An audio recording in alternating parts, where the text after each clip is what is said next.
happening now on UCentral News. House Republican leaders have selected a new nominee for House Speaker. And next, which popular social media platforms are being sued for targeting children's mental health? And in recent news, guess which beloved video game is coming to theaters near you? We'll have this and more, including your sports update, on this edition of UCentral News.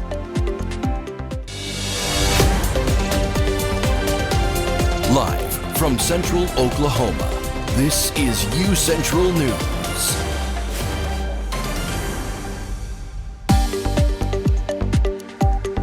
Good evening and thank you for joining us today. I'm CJ Craig. And I'm Miracle Garrett. Welcome to this edition of UCentral News. House Majority Whip Tom Emmer emerged today as the GOP nominee for Speaker of the House.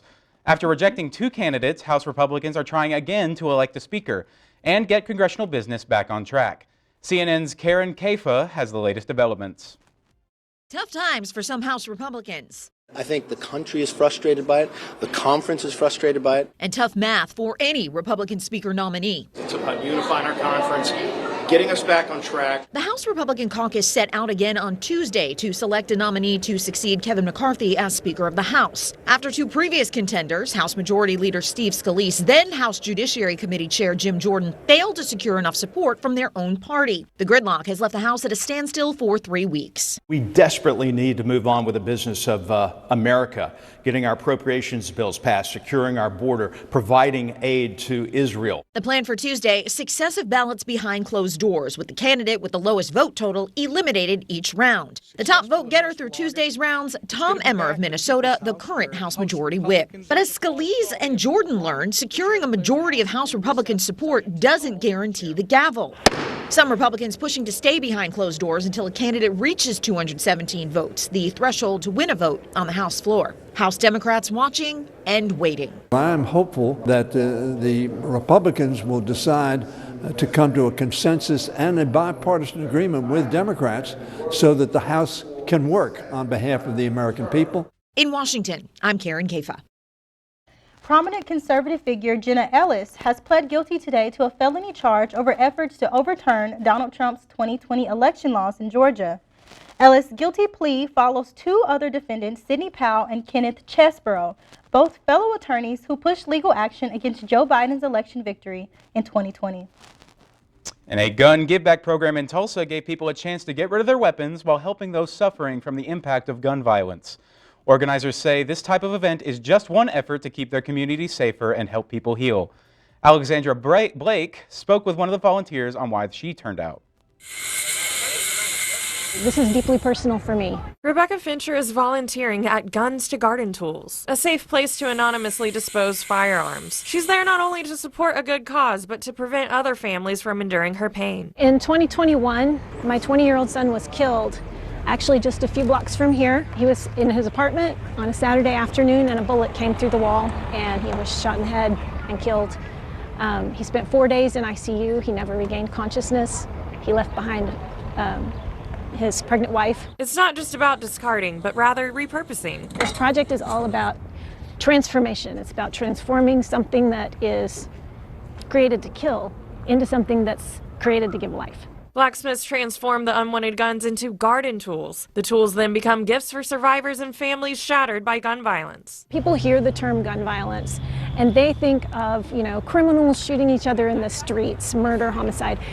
When we talk about gun violence, we're talking about suicide, we're talking about domestic violence, we're even talking about unintentional shootings. So it's a much broader picture, I think, than most people realize. At last year's event, Fincher says she turned in a gun she inherited but didn't need. City Councilor Krista Patrick says this exchange is not anti-gun but pro-gun safety. It's a way to heal when someone has suffered trauma due to the hands of a gun. It's a way to give back to them, to give them an active way to process the trauma. And hopefully some lives will be saved because of this. If only one person doesn't have to go through that, that's worth it for me. Well, it's been kind of gloomy outside today with a lot of rain coming down. It looks like it's going to stay that way for at least a little bit. It has. Guys, don't forget your umbrellas. The temperatures are coming down a bit. Jules, what is it looking like today? Thank you, Miracle and CJ, and happy Tuesday, UCO family. Yes, it is gloomy. It was rainy all day, and we're definitely going to see those later on. Right now, we're sitting at 71 degrees overcast, gloomy, again, clouds outside. We did not see any sun out today. Those winds are running 29 miles per hour, so we are feeling those heavy gusts of rain. Our humidity is 94 degrees, so a little muggy outside, but it is feeling a bit cool. Feels like 70, so not much different than what it actually is. Later tonight, it's going to be, our low is 68. It's going to be rainy, but all day rain. Our winds are going to be 15 to 23 miles per hour, so just a little under what it is right now, but we are still feeling those winds. And we're definitely going to see that 60% chance of rain tonight. So remember to, if you're going anywhere, going to work, coming home from work, remember an umbrella, a rain jacket, just anything, and watch out for those roads. Again, it's going to be rainy, and we don't want to see any accidents out there. That's all I have for you right now. Stay tuned for your full 7-day forecast later in the show, and back to you guys at the desk. Thank you, Jules. And tragedy is still striking in the Middle East. Student organizations here at UCO are doing their best to spread awareness. UCO's Arab Student Association and Muslim Student Association are holding a walkout tomorrow morning. Students, faculty, and staff are encouraged to join them tomorrow at 10:30 a.m. at the Blue Tent for a national student walkout for Gaza. And have you ever been to a safe sex carnival? Well, this annual event is hosted by UCO's Intro to Women's, Gender, and Sexuality Studies class and is taking place tomorrow in Thatcher Hall, room 106, from 6 to 8 p.m. You can expect educational games, free STI testing, and even a sexy haunted house. Costumes and candy bags are highly encouraged. MidFirst Bank made a $1 million donation to the UCO Foundation to establish the MidFirst Match Scholarship Fund. The match program will begin benefiting qualifying students for the 2024-2025 school year. Students are encouraged to apply during the open application period, typically in January and February. The scholarship fund will benefit newly established scholarships going towards incoming UCO students and will provide $2 million in newly endowed scholarships. Well, Miracle, we were talking about it earlier, but the rain coming down, you know, we haven't seen a lot of it this fall season, but it looks like it's going to be sticking around at least for a couple of days. I mean, I'm not missing it. I don't want it, but stay tuned. We'll have your full weather forecast right after this break. Happy birthday! Make a wish. Miss you guys. Blue skies smiling at me, talking about blue skies. Do I see?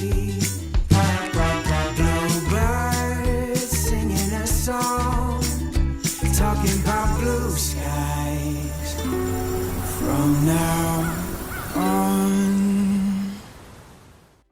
When it comes to making plans, you are the best. What about those barbecues you plan in detail for your family? Or your daughter's first costume party? It was out of this world. The same way you plan each detail for those moments, start planning to protect you and your loved ones from a natural disaster. Sign up for local weather and emergency alerts. Prepare an emergency kit and make a family communications plan. Protecting your family is the best plan you can make.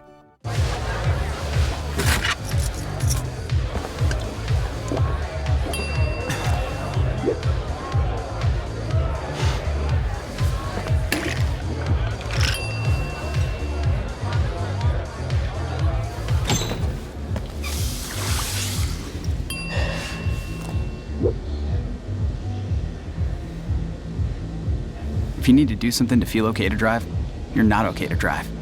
Don't drive buzzed. Are you really sure this is all going to fit?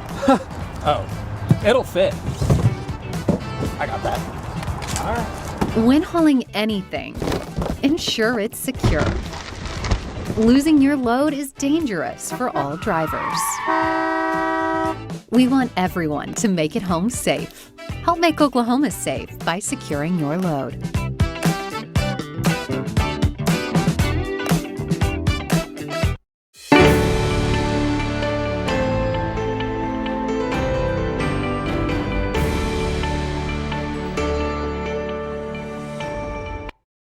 Welcome back, Broncos. I'm here to give you your full weather forecast. Starting off, we're going to go ahead and look at our tomorrow highs across the state. Starting up in Guyman, we have that 79 degrees, so kind of up there with those highs compared across the state. So we have 74 in Woodward, 72 in Clinton, 74 in Altus. And as you can see across the board, we're just seeing a lot of rain today and tomorrow. Moving on to East Oklahoma and Pocket City, Miami, 74 in Pocket City, 76 Miami, 76 in Tulsa. But we're seeing that 79 in McAllister as well and 77 in Ardmore. So definitely those higher across the borders of Oklahoma.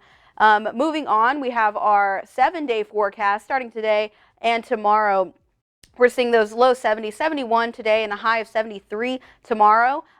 Later tonight, 68, and we're seeing that 80% chance of rain tomorrow, definitely. Going into Thursday, about noonish, you'll see some rain, and we're also looking at a flood watch today, tomorrow, and going into Thursday as well. The high for Thursday is 78. We are going to see those big gusts of winds heading there. We don't see a lot of chances of rain going into Friday as well. It's going to be 72, and that Thursday night 64, and it's going to be mostly sunny. Going into the weekend, Saturday and Sunday, you're going to see chances of rain, 50% chance of rain, and a 70% chance of rain on Sunday, and that low is actually going to be 37, so getting really cool Saturday night. And going into Monday, actually we're hitting that 40s for our highs and that 20% chance of rain, so it is getting really, really cool. And that 33 is a low Sunday night. So across the board again, we have that flood watch going into tomorrow and Thursday. But going into the weekend, we'll see a little less chance of rains, but those really, really cool temperatures. That is all I have right now for you. Stay tuned for later in the show when I give you your last look at weather and wrap up with those weather headlines. That's all I have. Back to you guys at the desk. Thank you, Jules. I don't know about you, CJ, but I'm not looking forward to the 40s. You know, I was enjoying the cold weather. 40 might be a little too much cold for me. It might be a little too unenjoyable to fully appreciate it. And coming up, a social media giant finds themselves in hot water after states file a lawsuit. I'll have your full social media update coming up right after the break. Don't go anywhere. I was raised to believe in the power of possibility, to always move forward but never forget where I came from, to value hard work, ingenuity, and hospitality. On one hand, my people are rough and rugged. On the other, refined and elegant. They taught me how to love beautiful things and cherish my past, to seek out adventure, eat well, and to have a good time. So I keep their traditions alive every place I go. They call me Oklahoma City, but you can call me the modern frontier.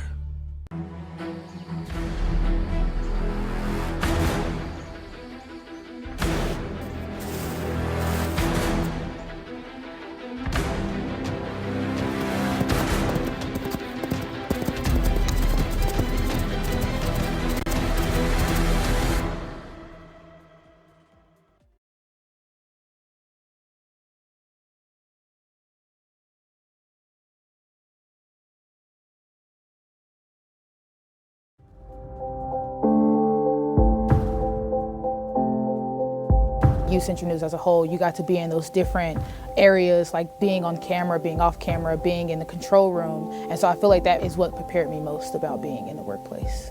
UCentral and the Mass Comm department has provided me all the tools and the fundamentals that are needed in order to thrive well and thrive fast at my job. Maybe it's time to hit the road and visit a place where stories unfold. This is the land of the ultimate road trip, with sights old and new on Route 66. There's fun to be had, so much to do, and a few new surprises before you get through. Oklahoma has the most miles to share of Route 66. It's really quite rare. TravelOK.com will show you the way. Come see for yourself this iconic highway.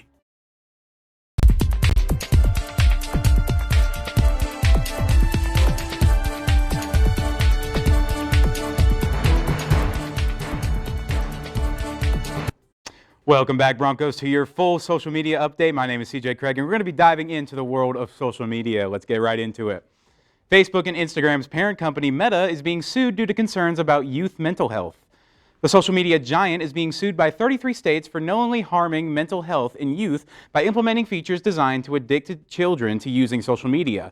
This also follows a 2021 report that showed Meta knew about the harm being caused in its teenage user base, specifically teenage girls, when it came to body image issues. Studies show that 95% of U.S. teens use some form of social media, and the states have cited that Meta has not taken the steps in order to combat this. Meta says that they're disappointed with the lawsuit and claim that they have provided over 30 tools across their platform to help support teenage users. And X is testing out a new membership model to help combat bots on their platform. It's called Not a Bot and was created to help filter out bot and spam accounts that have been plaguing X. This isn't without controversy, though, as users will be required to pay a $1 annual fee to use the platform. Those who don't pay will only be allowed to read, post, and follow the accounts. They cannot post, like, repost, or quote other users. X is currently testing the model in New Zealand and the Philippines, but they're expected to expand to other markets in the future. With Halloween around the corner, a film adaptation of a beloved video game franchise has fans excited to hit the theater. CNN's Rick Damangella has more. Welcome to Freddy Fazbear's Pizzeria, where fantasy and fun come to life. That is, unless you are the new night security guard trying to survive 5 nights at Freddy's. We're going to have so much fun together. The film is based on the popular video game franchise. The fans were like first and foremost in our minds in terms of audience and wanting to make sure that this really landed for them. But we also wanted to make it a film that worked in its own right. Have you met them yet? Met who? Foxy, Bonnie, Chica, and Freddy. The murderous animatronics from the game were brought to vivid, scary life for the film. We wanted them to be as practical and tactile as possible. And what was so great about that was, you know, the actor's ability to have like a completely fully realized interaction with them. There wasn't much left to the imagination. So they were able in real time to, you know, have a live experience with them. Ghost children possessing giant robots. We built them with Jim Henson's Creature Shop, and the design process was intensive, and we were, of course, referencing the animatronic designs from the game, and then, you know, bringing them to life in a whole new three-dimensional way. He's coming. Watching with the lights on in Hollywood, I'm Rick Damangella. And even though it's still October, the holiday season tends to rear its head out around this time, and Starbucks is getting ready by releasing their new holiday cups. The festive lineup features the company's iconic red holiday cup, as well as a number of new tumblers and ceramic reusable cups. The prices will range from $5 to $30 and are expected to be on shelves within the next week. Starbucks will also sell their holiday blend coffee for home brewers. The 1-pound bags will be $15.95 and will be available in decaf, ground, or whole bean. And, you know, coming up after that with the coffee, I'm not a big coffee drinker, but I really do enjoy it around the holiday time. I love coffee, and I think people are going to be just like me and flock to Starbucks just so they can get a cute cup this season. For sure. And coming up in sports, UCO volleyball is climbing the rankings after a big win last weekend, and UCO hockey comes home for the next few months. Also, Game 7 of the NLCS is tonight. Who will face the Texas Rangers in the World Series? Mark Lowe is up next with sports. Stay tuned.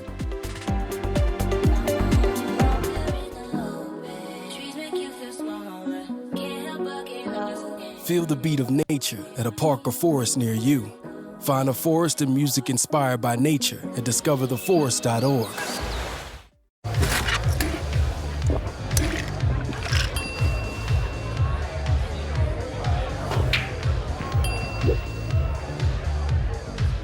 If you need to do something to feel okay to drive, you're not okay to drive. Don't drive buzzed.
Welcome back, sports fans. I'm Mark Lowe, and this is your Tuesday Sports Report.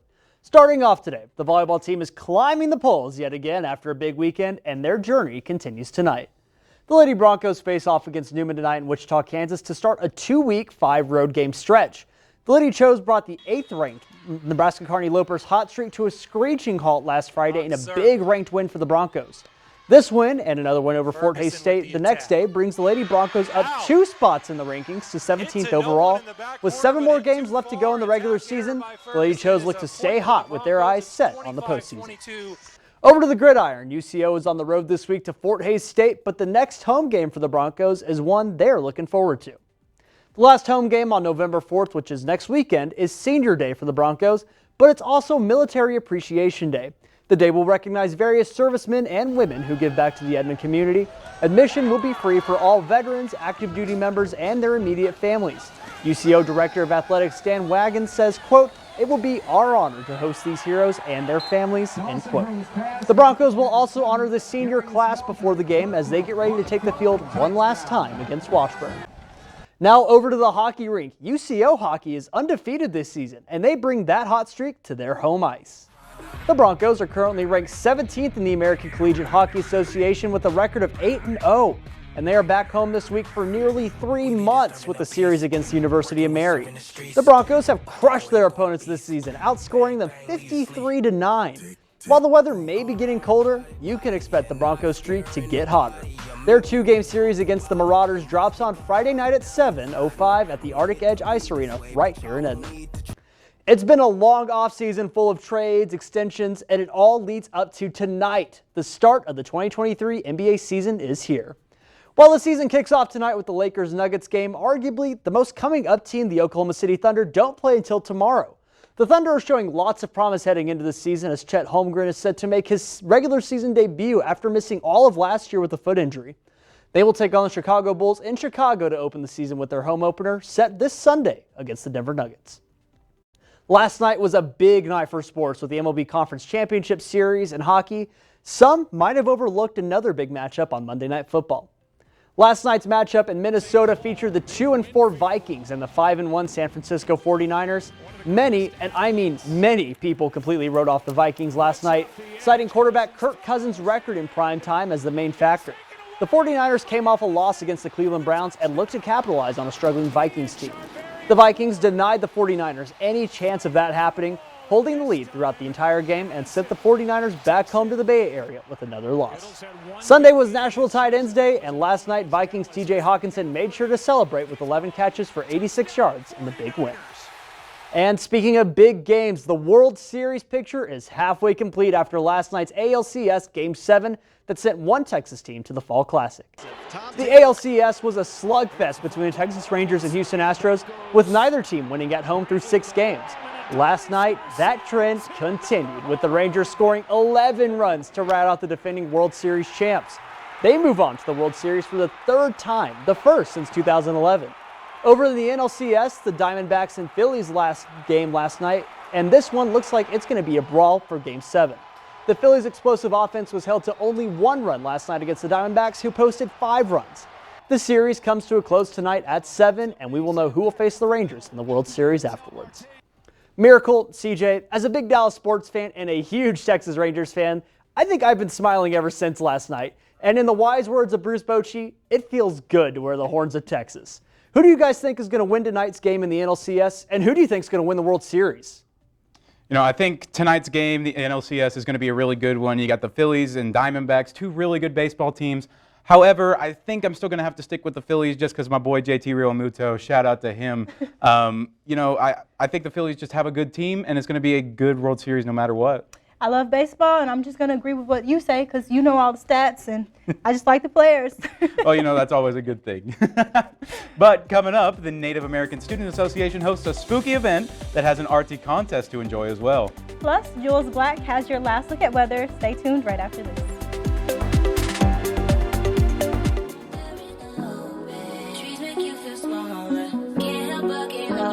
Feel the beat of nature at a park or forest near you. Find a forest and music inspired by nature at discovertheforest.org.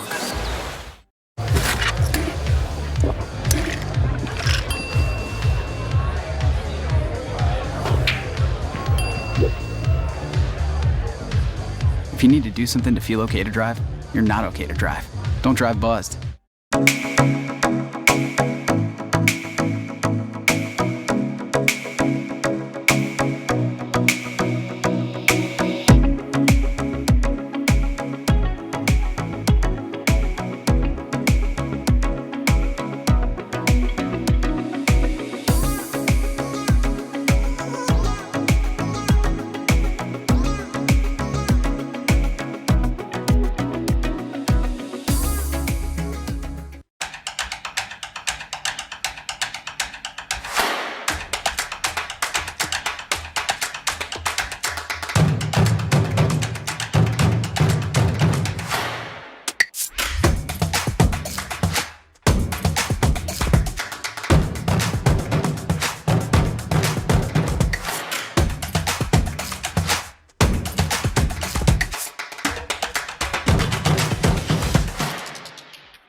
Welcome back. Broncothon is hosting their Give Back Night from 4 to 8 p.m. today at the Qdoba on Bryant Avenue. Broncothon is a year-long philanthropic organization that helps raise funds for the Children's Hospital Foundation with their various events happening all across campus. Students, faculty, and staff are encouraged to stop by tonight and support the kids. And the Native American Student Association is holding a Halloween party this Wednesday at 2:30 p.m. in room 320B of the Nye University Center. The event will have pumpkin painting, cookie decorating, and a costume contest. There will also be a presentation on cultural appropriation and the importance of Native American regalia. For more information, contact UCO NSA and NASA on Instagram. And you know, we were talking about it earlier in the show, but the rain, it's been sticking around and it's feel really gloomy, real sad kind of day. Today, tomorrow. What is the rest of our week looking like, Jules? So thank you, CJ and Miracle. I'm going to go ahead and wrap up with these weather headlines. It is going to be a rainy couple of days. We do have a flood watch actually through early Thursday. So today, tomorrow, and Thursday, we're going to definitely see those. So watch out when you're going out on the road. And if you're going anywhere, just watch out for those heavy rains. And we're going to leave off with a fun fact of the day, actually. The Eiffel Tower, it's not summertime, but the Eiffel Tower can actually be 15 centimeters taller in the summer due to thermal expansion, which is actually pretty cool, I think, because of all the metal that's on the Eiffel Tower. But that's all I have right now for you guys. Back to you at the desk. Thank you, Jules. And UCO's National Panhellenic Council will be hosting an event with a roundtable discussion featuring guest Joe Height to discuss several topics like education, DEI offices, House Bill 1775, and more. The event will take place on Wednesday in the Nye University Center, Heritage Room 326 at 6:30 p.m. You know, that should be a good time, especially if you don't have anything to do on Wednesday night. You know, go and see some panels. Yes, go out, support, and be involved in the discussion. Unfortunately, that's all the time we have for this edition of UCentral News. Thank you so much for joining us. I'm CJ Craig. And I'm Miracle Garrett. You guys have a great night.